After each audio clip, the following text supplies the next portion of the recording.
بسم اللہ الرحمن الرحیم۔ السلام علیکم ورحمۃ اللہ وبرکاتہ۔ دوستو، یہ قصہ ہے بغداد کے شہر کا۔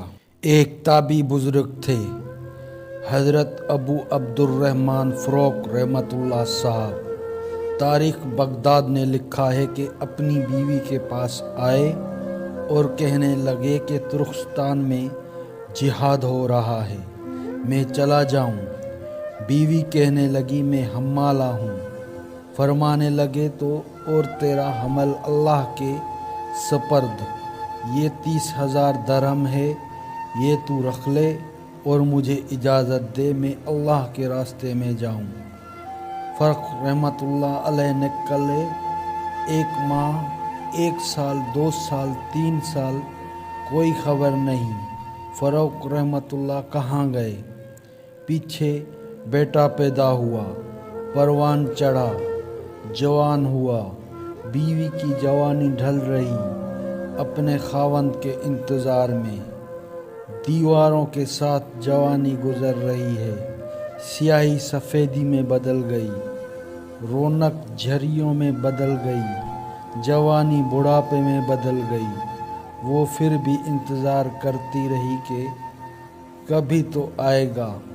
30 برس گزر گئے، لیکن فروغ کا کوئی پتہ نہیں۔ کبھی خبر آتی کہ زندہ ہے، کبھی خبر آتی کہ شہید ہو گئے۔ ایک رات لوگ عشاء پڑھ کے جا چکے کہ ایک بڑے میاں ہتھیار سجائے ہوئے مدینے میں داخل ہوئے۔ اپنے ہی خیالات میں غلطان و پشیمان، پریشان، حیران، یہ کون ہے؟ یہ وہ جوان ہے جو جوانی میں نکلا تھا، کالی داڑھی کے ساتھ، آج لوٹا ہے سفید داڑھی کے ساتھ۔ اس سوچ میں ہے کہ بیوی زندہ بھی ہے کہ مر گئی، حمالہ تھی، کیا ہوا؟ انہیں خیالات میں آہستہ آہستہ چلتے ہوئے اپنے گھر کے دروازے پر پہنچ گئے۔ گھر کا دروازہ کھلا ہوا تھا، وہ اندر داخل ہو گئے۔ ان کے بیٹے تھے رابعہ۔ گھوڑے کی آواز سن کر انہوں نے دیکھا کہ ایک میاں ہتھیار سجائے ہوئے ان کے گھر میں داخل ہو گئے ہیں، تو ان کے تن بدن میں آگ لگ گئی۔ انہوں نے آگے بڑھ کر یوں ان کے گریبان سے پکڑا، کہنے لگے بڑے میاں، تمہیں شرم نہیں آتی؟ مسلمانوں کے گھر میں بغیر اجازت کے اندر داخل ہوتے ہوئے؟ وہ بیچارہ گھبرا گیا اور سمجھا کہ شاید میں غلطی سے کسی اور کے گھر میں داخل ہو گیا ہوں۔ کہنے لگے بیٹا معاف کر دینا، میں یہ سمجھا یہ میرا گھر ہے۔ تو رابعہ نے ایک اور جھٹکا دے کر کہا، تمہیں شرم بھی نہیں آتی جھوٹ بولتے ہوئے؟ چلو میں تمہیں قاضی کے پاس لے چلتا ہوں۔ جب آوازیں بلند ہوتی ہیں تو ماں کی آنکھ کھل گئی۔ انہوں نے کھڑکی کھول کے دیکھا تو دماغ میں 30 برس کی ریل چلتے چلتے اس کی چیخ نکل گئی۔ بیٹے نے گھبرا کے دیکھا، میری ماں کو کیا ہوا؟ کہنے لگی رابعہ بولی، جی اماں۔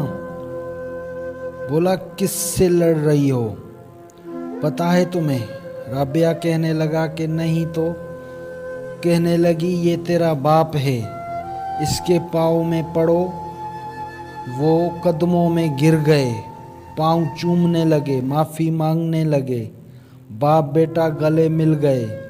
میاں بیوی کی کہانی چلتی رہی۔ 30 برس کی فجر کی اذان ہو گئی۔ بیوی سے کہنے لگے کہ وہ جو پیسے دیے تھے اس کا کیا کیا؟ بیوی کہنے لگی مسجد میں جا کے دیکھ لینا۔ جب مسجد پہنچے تو نماز ہو گئی تھی۔ اپنی نماز پڑھی اور روزہ رسول صلی اللہ علیہ وآلہ وسلم پر تشریف لائے۔ اس وقت روزہ اطہر مسجد سے باہر تھا۔ سلام پڑھتے رہے، اتنے میں جو نظر پڑی تو مسجد کھچا کچ بھری ہوئی تھی اور ایک نوجوان